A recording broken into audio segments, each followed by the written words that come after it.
You create your own market for the product. None of us knew we needed an iPhone until they were thrown in front of our face, and then it became a need. Snapdeal raises so many $1 million. Flipkart raises so many $1 million. No one was talking about how much money Snapdeal is losing, how much money Flipkart is losing. Is Snapdeal still around? No. Very weird mindset we have in this country. I mentor a lot of young kids and I work with a lot of startups, and I'm always told, how do we go and raise money? That's the first question anyone asks. Why do you need money? Why do you want to dilute your equity? What do you need money for?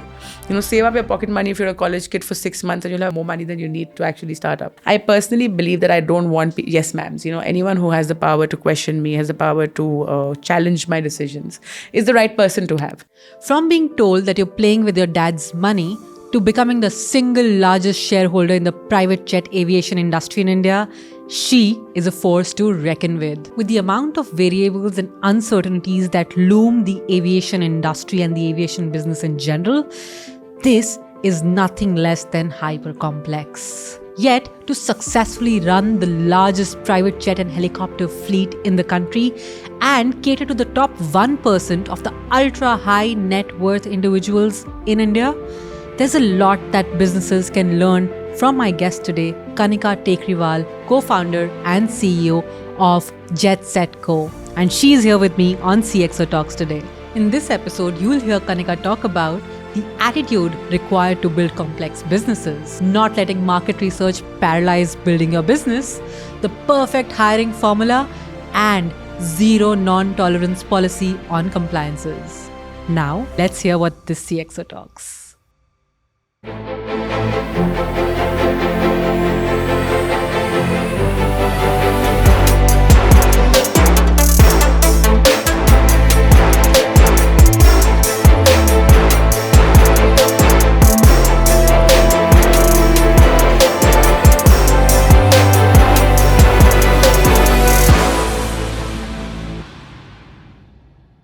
I am so thrilled to have you today on CXO Talks, Kanika, and thank you so much for taking time out despite all the madness and the busy schedules that you usually have. Thank you so much for coming over today. Thank you so much for having me. It's my absolute pleasure. So, I don't want to, I think I'll head straight into what I have on mind. One thing is the fact that, you started in a space, you're in the private jet space, flying charter jets, and have 10 in your own fleet. Tell me something that, it's a very complex business to begin with. And for what I know and what I also looked up is the fact that when you started out, many people said that, why do you want to get into something so complicated? People, in fact, even said that you're majorly burning your dad's money. And yet you took on this feisty task of organizing a space such as this. So why start something like this to begin with? I think for me, it was always more about passion than about how complex or not complex or how, difficult or easy the space is. I think for me, it was always about, okay, I'm passionate about aviation, I'm passionate about airplanes, and this is what I want to do. So, I really never thought of it as something difficult or hard or something that's going to be very challenging. I think, anything is as complex as you make it out to be. It's really in our own heads, right? Like to me, for example, doing work on Excel is complex. Whereas to other people, it's the simplest thing on planet Earth. So I think a lot to do with complexity is a creation of, one's own mind. It's up to us what we perceive as a challenge, what we don't perceive as a challenge, what we see easy, what we see difficult. I mean, I remember when I started the business, a lot of people, like you mentioned, said, oh, she's burning her dad's money, oh, she's doing this, oh, she's doing that. It's up to us to blind that noise out in our head also, right? It's not easy, I would say, to, turn a blind eye or turn a deaf ear towards what log kya kahenge or towards what the world has to say. But at the end of the day, if you really want something and if you really want to go out there and achieve it, it's up to you to go out there and achieve it. So for me, it was very clear, this is what I want to do. And I think, when I started, I was young, I was naive. And what did I have at stake? Nothing. I think if you look at it in a way, at the time I started it, Would I do things the same way today if I was starting it now? Perhaps not, because I'm a lot more grown up, a lot more mature, a lot more risk averse. At that point, you're so footloose, fancy free, you're willing to take on challenges, willing to take on risks. You think the world's your oyster, you can conquer it. Stuff like that. I think, and I always say that there's a book called Stay Hungry, Stay Foolish, and it makes so much sense because the stupider you are, the naiver you are, the more easy things become to you. I don't mean stupid as in like you can't call, a bat a moth, but if you get what I'm saying, that I think if the more faith you have in yourself, the more power you have in yourself, where you believe you can conquer, where you believe you can achieve, and where you believe you can, do what you set out to dream, you will go out and do it. And I think we live in a world today where we've started to, question our own capabilities, question our own abilities. For me, in my head, it's more to do with age. I think as you grow older, you start questioning things a lot more about your own self. So, I think for me, this is, in fact, if I was probably asked to start a toothpaste brand, that would be more complicated than doing this. So it's really a matter of perception, right? I mean, it's whether the glass is half full or half empty. Yeah. I think that's a very interesting way to put it across, because for a lot of people, for a long time, we end up staying in our heads way too much. We end up complicating things more than they really are. Absolutely. Yeah. And maybe, when you're younger, I think the way we end up taking the risk, the way we are more into taking those leaps of faith comes to us naturally then when we age, becoming more risk averse. And, bring me some insights from the perspective of, drawing a parallel for startups or business owners who are looking to start in more complicated spaces. Because when you started out, what were the things that you became more cognizant of despite taking that leap? Were there things that you made yourself aware of because you didn't come from this industry? And this, if I know, is also your first venture, which is really doing very well now. What is it that entrepreneurs, because India technically, when you look at entrepreneurs and you look at startups, you look at people who are mostly looking at services side of things, you're looking at people looking at leveraging technology, but to look at solving complex problems, again, it might be a matter of perspective, but what are things that they can be more cognizant of before they start? And what are some things that you kind of considered? I think, for me, the number one thing when you go out to start a business is, are you adding real value? Whether you're inventing, like I said, whether you're inventing toothpaste, whether you're inventing a toothbrush, whether you're inventing a sport, or whether it's flying people in planes, you have to add value to an individual's life. Whether it's a services business, whether it's a brick and mortar business, whether it's a business you can see, feel, and touch, or whether it's an intangible service, whether it's a tangible service. If you're not changing people's lives in any manner, if you're not adding value to anyone's life, I don't think there is a big space for that product. Today, contrary to what, people say, mostly they say, go and do a market demand study and go and understand what demand for your product exists. I come from a very different school of thought. I believe that you create your own market for the product. If you can change someone's life with your product, then obviously the demand for it never existed because the product never existed. If you look at the iPhone, none of us knew we needed an iPhone, or we'll be using an iPad, or we'll be using, all these tablets and all these gadgets until they were thrown in front of our face, and then it became a need. Today every kid from 11-year-old to every grown-up, they all want an iPhone. They all want to be part of this, smartphone world. India's got the highest penetration of smartphone users. Was there a demand for it 20 years ago? No, because no one knew these existed. So, I always say, don't get sucked into this whole world of, go and understand, does demand exist? If you're really radically changing someone's life, okay, demand may not exist. But what you've got to go and see is, are you adding value to someone's life? Are you adding value to, someone's day? Are you adding value to someone's business? If it's a B2B product, how are you going to change my business? By selling me that service. No one needed Microsoft Excel until Excel was invented. It's only then people realize, okay, you don't need a calculator. You don't need to do all these heavy, drawings, when Microsoft came and gave you Excel. So I think any business that you get into, it's very it's important to see what impact you have, and it doesn't necessarily need to be a social impact. It can be a financial impact, it can be a personal impact, but you need to have some impact somewhere for the business to actually create value. I think the second thing I believe in a lot, and I think that everyone needs to take into consideration while building a business, is that capital should never be a constraint. When I started my business, the only thing I've invested till date is 5,500 rupees. However, we are striving and thriving in a world, especially when I started out. I remember the headlines used to be Snapdeal raises so many $1 million, Flipkart raises so many $1 million. No one was talking about how much money Snapdeal is losing, how much money Flipkart is losing. Is Snapdeal still around? No.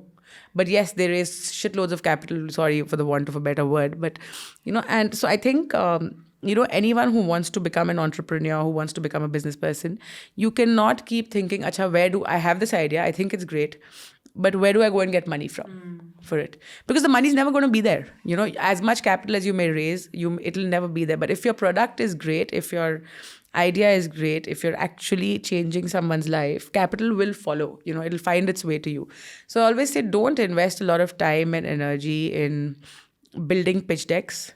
Focus on how you can get a bang for your buck. Do you really need 5 people to do the job of one person? Do you really need a fancy office? Do you really need a fancy, laptop? So I think it's a lot to do. It's a very weird mindset we have in this country. I mentor a lot of young kids and I work with a lot of startups, and I'm always told, how do we go and raise money? That's the first question anyone asks. Why do you need money? Why do you want to dilute your equity? What do you need money for? Save up your pocket money if you're a college kid for 6 months, and you'll have more money than you need to start to actually start up. So I think that's the second thing I would take into consideration. And the third thing finally would be, when you are starting out a business, like you said, when you're looking at starting a complex business, if it's something that's indeed complex, or if it's something that's indeed requires a lot of work behind it, break it up into small issues. Today also, when I have a problem or when I foresee a challenge, I look at how to solve it. I believe absolutely nothing in this world is unsolvable. There's absolutely no problem that your own mind and your own actions cannot solve. But you have to break it up into smaller things, see where you're going wrong, see where you're hitting roadblocks, and nothing is then complex. The most complicated problems become the simplest as long as you're able to take a very systematic approach towards it. Take help, talk to people. You don't need to go to the big consultants necessarily to go and advise you on your business. I would say a common man, your friend, your father, your sister, your brother, they could be your best advisors. Look for help within the system. Look for help, within your product. Go try your product. Go try your service on other people. See how they react to it, and take it from there. Yeah. And while you were talking about all these 3 things, one thing that also stuck to me was, you did touch upon the aspect of frugality. Why do you need to bring in that money? Why do you need to dilute equity? Why do you need to maybe hire 5 resources when the work can be done with 1? Reminds me of that time of your first 6 to 8 months of your journey with JetSetGo, when you were the one person who was managing multiple things, and if I'm not wrong, also answering calls with multiple names. Yeah. Because I didn't want people to know that I was the only one running this business. Take me to that time, how, from that time, because, when starting up is challenging by itself, it's not an easy task, but building the right team, and what all have you encountered in that journey, which many other startups do, but maybe can learn from you? So, I think today any founder who thinks that the business is reliant on him or her is wrong. Every single business is about teams. Otherwise, we've built robots. The world's working on very advanced stage robots. You'll have robots doing everything, right? You have artificial intelligence, you have robots. Why do you need people around you? And I'm one of those people who believe that I am what I am because of what my team is. My business is what it is because of what the team is. And I very, very firmly believe in that because, I've seen how we've grown leaps and bounds because of the right mix of people. I wouldn't say I've always made the right choices. Yes, there are 10% of my choices have been wrong, but they've been a great learning experience by themselves. We grew from an office where only 2 people could sit to where 10 people could sit. That came a point where there was no space to sit when we were sitting on the staircase outside and working from there. Then we grew to an office where 30 people could sit. Again, we were working in the corridors and staircase outside, and then we grew to an office where 45 people could sit. Then we grew into multiple offices. And that process is going to keep carrying on. It's up to you not to get overwhelmed and be able to delegate. When we first started out, I was involved in hiring every single person. Today, I only hire the immediate 5 people who report to me. And, I have no clue. It's up to my team to hire their teams. And, that's evolution, it's growth. But I think in startups, we make this mistake where we try to, micromanage hiring people, bring around a lot of forceful culture, which according to me is not very, positive for the business. It kind of brings you down, because I believe that you shouldn't force someone to be the way that you want them to be. You hire people who are smarter than you. I personally believe that it's very important to hire people who are smarter than you, who are better than you, for the simple reason only then can they help you grow. And my first question to anyone who is directly reporting to me is, what do you know that I don't know? And only if they know 5 things that I don't know, then they're smarter than me. And I'm not only, but of course, it's one of the tests. And I personally believe that I don't want yes ma'ams. Anyone who has the power to question me, has the power to challenge my decisions, is the right person to have. And that's not a very traditional way of doing business in India. I come from a Marwari business family. I've seen how my parents have run businesses, etc. And that's just not the way people in the country really believe in working. But I think it's my generation, it's all of us startup founders who are challenging the status quo every day and who can work in this manner. You're not looking at, I don't call employees, they're team members, they're colleagues, for the simple reason that we're all collaborating together to work. You're not building a hierarchical tree, but you have a flat team which is working together to achieve one common objective, which is to make planes fly, give customers the best experience. And if you've got to do that, you've got to have people who can think beyond what you can think, who can, dream beyond what you can dream, and whose dreams are aligned with yours. I always say hire micro entrepreneurs. Don't feel bad when someone leaves to start a business. I'm so happy. I feel so proud when someone says, "Ma'am, I'm leaving and I'm going to start my own business," because then I've done one thing right. So you've got to also look at what impact you're having on society with the teams that you're creating. I think key things to always look for people when you're hiring is, integrity, honesty, ethics, because these are the things that will take them longer. They may not have the necessary skill, which they may not score 100 out of 100 on the necessary skill set. I believe even a 70 out of 100 on the skill set is fine. But I want 110 out of 100 on the attitude, because that's something I can't fix. That's something I can't change. Skills I can impart, I can train, I can teach, I can show. And, as an organization, we personally believe in uplifting a lot of people. So we try to, pick up people not at the same positions or the same levels, but people below, and then put them on higher positions to empower them, enable them. And then you get a brilliant team, because, you've empowered someone, you've changed someone's life. They're going to go out there and try to make that big difference for you. I don't think at JetSetGo, having a MBA from the best schools or having a pilot education or an engineering degree from the best schools matters. And while some may look at that questionably, why it doesn't matter for us is because what matters for us is attitude and skill. It's not, you may have, you may be a graduate from IIM, but you may be so snooty that you just don't fit into our workplace. So I think for me, it's a lot about cultural values, a lot about ethics, a lot about, honesty and integrity that really build the right foundation for the team, and a lot less to do from, where you come from. If you're not able to, if you're great at what you do and you're not able to come to the office, I don't care. It's about getting your work done and getting it done in the best possible manner. Yeah. And, I can't agree more on the fact that it's always about hiring first for the attitude and then for the skill, because skill can always be taught. Exactly. And that's, again, something that I have learned in my entrepreneurial journey so far, that, hiring mistakes do happen 1 out of 10 times. Of course. Yeah. But that's where you learn that find the right attitude and find the right cultural fit. And thank you for, sharing that and reaffirming that, because I think that kind of is also a lot of assurance for entrepreneurs, and maybe a learning for a lot of CXOs as well when it comes to hiring the right teams. And, talking about, again, the business side of things, what I also know, we talked about this being a complicated space. This is also a space, aviation as an industry is a risky business, right? It is complicated because not surely because of the technicalities involved, but also for the amount of compliances involved. So in high-risk businesses, what are the things that you have probably learned in the last 10 years of running JetSetGo that you see that now is a learning that you would want to pass on? I think, this is a business which has more unknowns than any other business. Tomorrow the weather's spoiled, the plane's not taking off, your pilot's sick, your planes can't take off. Some countries are at war with someone, your planes can't take off. Suddenly Russia's overflying space is closed, or Ukraine's overflying space is closed. So it's a lot of unknowns that you're working with. And like you said, a lot of compliances, a lot of passenger safety, etc. that you're working with. I think, to put all of this together and always have like a 99.9% accuracy. I don't think anyone's 100% accurate in this business. It's very important to build the right systems.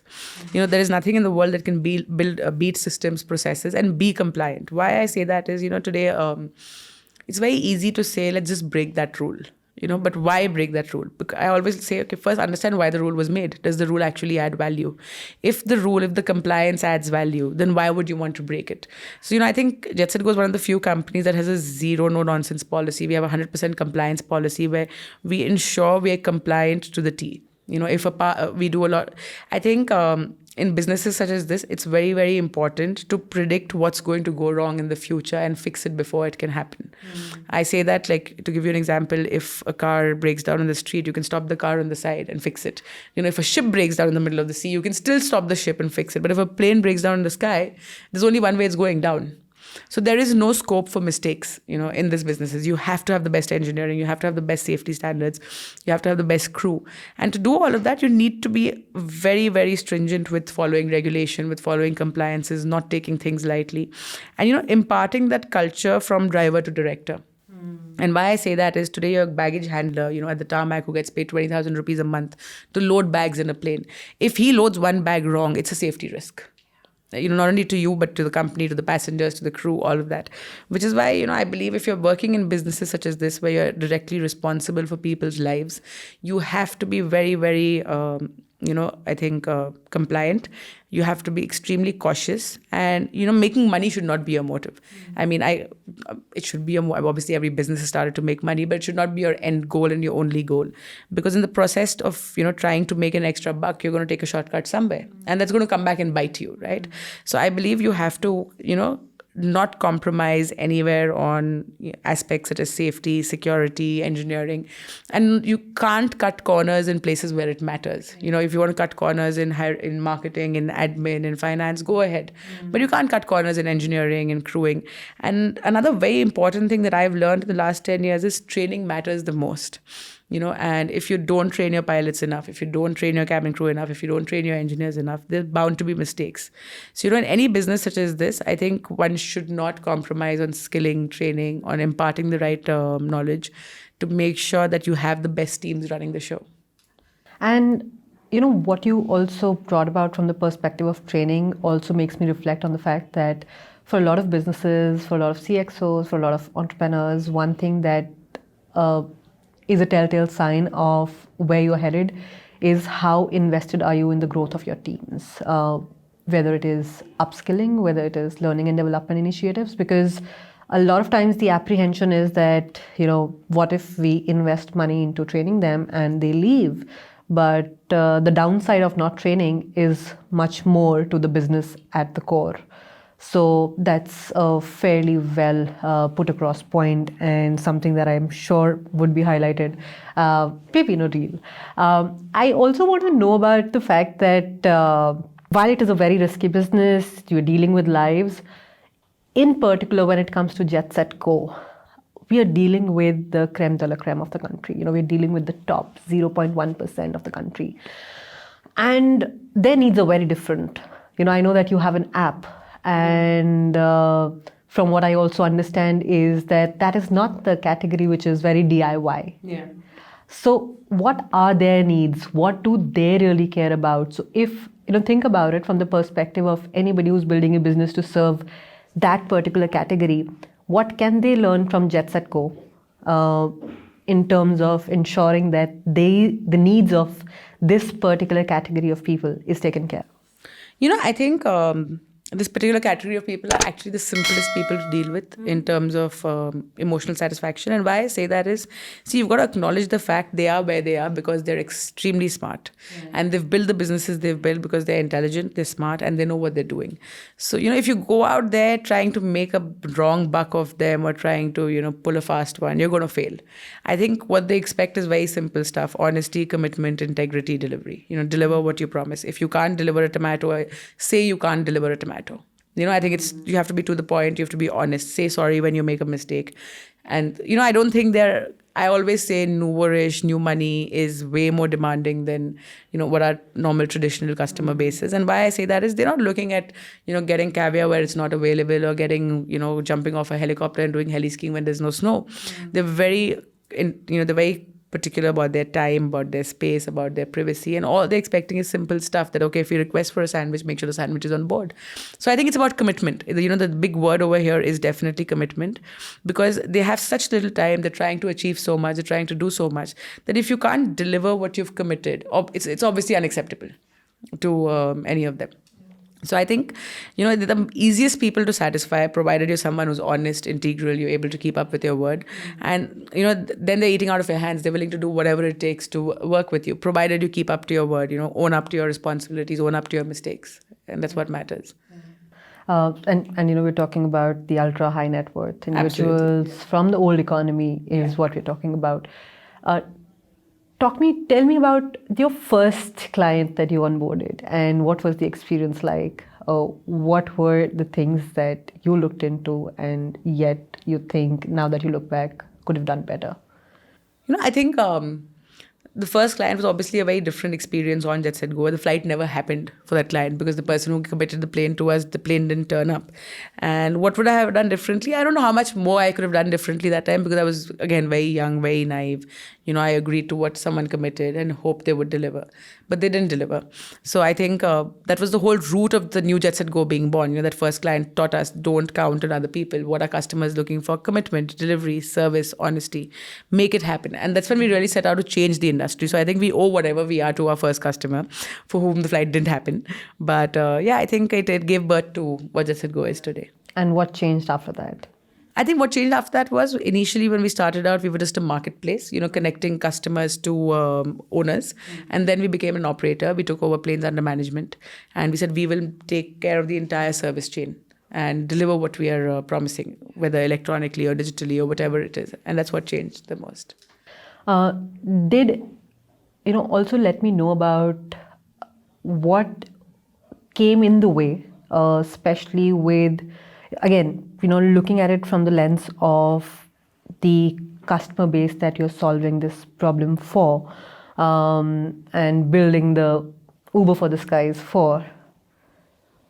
Was there a point in time when being one of the first women in this space posed as a challenge? And if so, what really happened after that? I think to me, it's never been a challenge. Yeah, I've had some funny stories, funny instances where people don't take you seriously as you hope they would. But I think, the way I look at it, I had a lethal combination of being young, being a woman, and being in aviation, which is a very male-dominated industry. And it never really hindered me or set me back. If anything, it taught me how to do things very differently. I've never really faced, gender bias per se, as such. And I think I've been very blessed. Yeah, I've had people who I've hired who've told me, I'll get you married. You're not even old enough to be my daughter, leave alone be my boss and stuff like that. But those are backhanded things which are normal in any Indian society is what I would say. I wouldn't normalize them, no way, not normal. But those weren't really deterrents for me. They were motivators more than anything else. But I think I've been one of those lucky few people who's always, been taken for what they are. And I've always made myself very clear. I've always put my point across. If it's I'm happy to take on a fight when I have to, where I have to get my word across. So I don't think, my mom always jokes with me, you're a boy trapped in a girl's body. And recently an astrologer told me that आप सिर्फ लड़की के कपड़े पहनते हो, but आप actually हो तो लड़के. So I think maybe something to do with that, but I've never really, faced issues per se, yeah. Interesting. The reason that question came up for me was I was very recently flying with a young lad who was just 17. He's a friend's son, and we were just boarding the flight. and he sees that in the crew, the pilots that were flying, he says that, oh, we have a female pilot flying the plane. I was like, it's a pilot. She's not a female pilot. It's a pilot. She's a pilot. That's it. So, that's the reason that question came up for me, that if that gender ever played any distinct role in the whole shaping up of where you are today. But thank you for answering that and letting me know. I now am towards the tail end of this conversation at CXO Talks, and we have a ritual. Sabse pehle, I want to know that, do you as a CXO, as an entrepreneur, have a ritual of your own that you follow to keep yourself sane amidst all the chaos that happens as an entrepreneur? I wish I did, but I don't. I really wish I did sometimes, but yeah, every day is different. Every day is a new day. So no. Any particular habit that you really ensure you keep track of? Nah, nothing. Okay. Absolutely nothing, yeah. Great. So maybe doing nothing also is Exactly, is something yeah, it's that working, is- yeah. And as a part of the show ritual, one thing that we do is we have a question from the last CXO to the next CXO. And the question that I have for you is from Swati Kulkarni, who's the... She's a very dear friend of mine, so yeah. So the question that I have from her is, one thing that you would like to replace from your daily routine to make more space for your peace of mind. Haha. I think, I have no daily routine, to be honest, but if it was just in the larger scheme of things, I think the one thing I would like to replace would be do a little less of work and probably do a lot more, go play squash or go to the gym or something, just to get some more me time, which I don't end up doing. I think we find 1,000 reasons as to why not to exercise. It's that one thing which can so easily be replaced in your list of things to do, which is not very healthy. So I think that's something I would like to fix in the long term. Yeah. So maybe it's the right time to start yeah, with the new year right, coming. Yeah, absolutely. The resolutions we make. And now is the time that you can pass on your question to the next CXO for CXO Talks. I think my question to the next CXO would be that, if you were given a time machine, what is that one thing you would go back and change in your life? Interesting. And maybe you'll get that time machine then. I'm sure there'll be someone who invented it. Some startup founder who will be interviewing at some point. Yeah. Hopefully so. With the invent of so many things that are happening, maybe this might also be a part of our future. Let's hope so. Imagine, something in the future that takes you back in time. Okay, but thank you for asking that question. I'll pass that on. And thank you, Kanika, for being on CXO Talks today on this episode. I've had a fabulous time having this conversation. And I can't even tell you the kind of insights that I have personally drawn from this conversation and how they will really create an impact to our listeners. Thank you so much. It's been a pleasure. Thanks a lot.